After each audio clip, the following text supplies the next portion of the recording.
Shalom, selamat pagi. Sate pagi hari ini bertemakan hamba yang dibela Tuhan. Firman Tuhan terambil dari Bilangan pasal 12 ayat 1 sampai dengan 10. Sebab itu bangkitlah murka Tuhan terhadap mereka, lalu pergilah ia. Dan ketika awan telah naik dari atas kemah, maka tampaklah Miriam kena kusta, putih seperti salju. Ketika Harun berpaling kepada Miriam, maka dilihatnya bahwa dia kena kusta.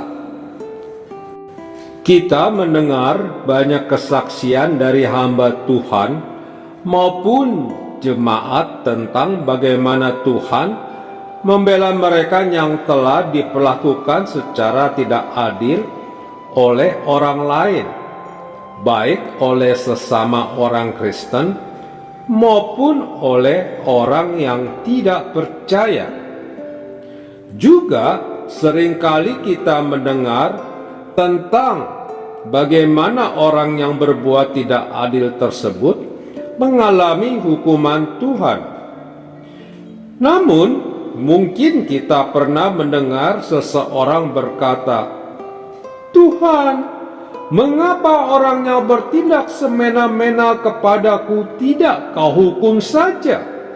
Mengapa kau biarkan aku sengsara dan orang itu hidup senang?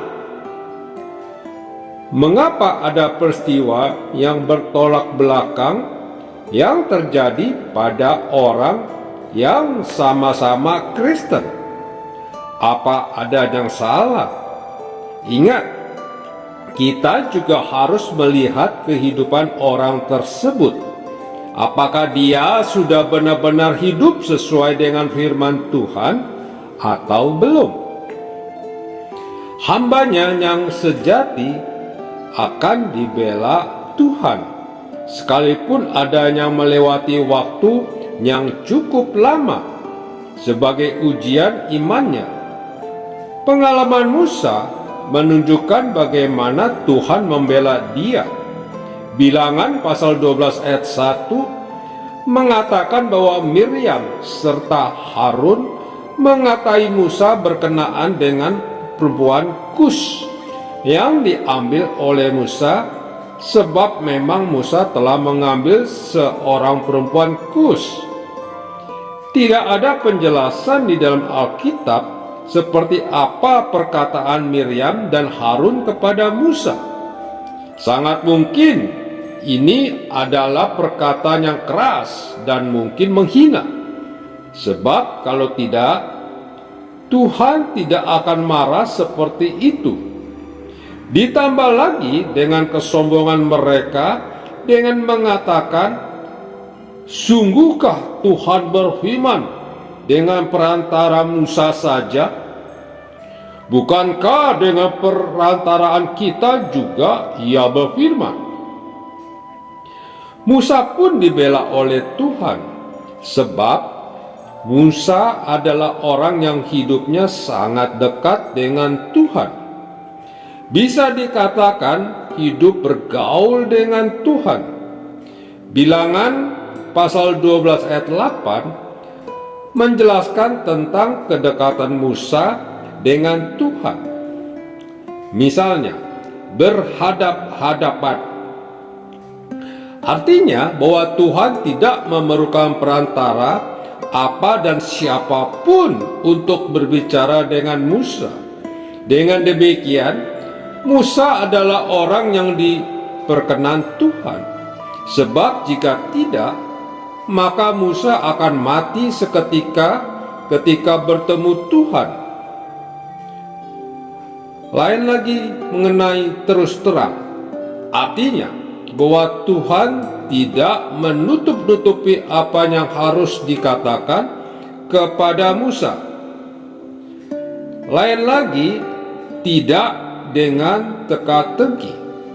Artinya bahwa Tuhan tidak mengatakan sesuatu yang sulit dimengerti oleh Musa Semua jelas bagi Musa. Yang lain lagi, memandang rupa Tuhan. Bukan berarti Musa bisa melihat wajah Tuhan. Ini artinya berhadapan langsung dan Musa tidak mati. Tuhan berkenan kepada Musa karena hidupnya dekat dengan Tuhan. Maka tidak mengherankan kalau Tuhan membela Musa. Hal yang sama bisa berlaku atas kita, artinya bahwa kita juga akan dibela oleh Tuhan ketika menghadapi serangan dari orang-orang yang hendak menjatuhkan kita. Syaratnya sama dengan Musa, hidup dekat dengan Tuhan, sediakan waktu khusus untuk mengadakan persekutuan pribadi dengan Tuhan, dan kiranya firman Tuhan memenuhi hati dan jiwa kita, sehingga hidup kita dipimpin olehnya. Amin. Mari kita berdoa.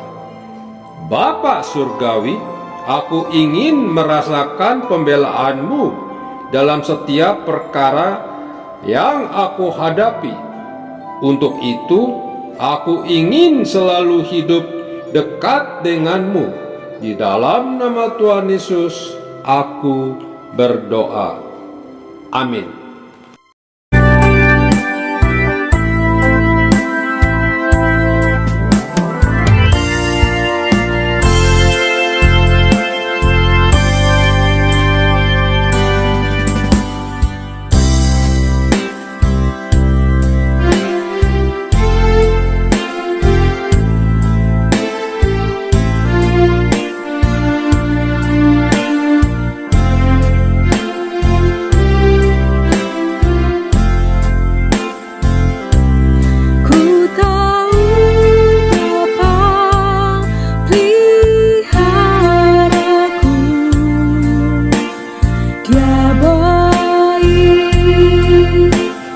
Dia baik, ku yakin Dia selalu sertaku. Dia baik bagiku. Lewat badai cobaan, semuanya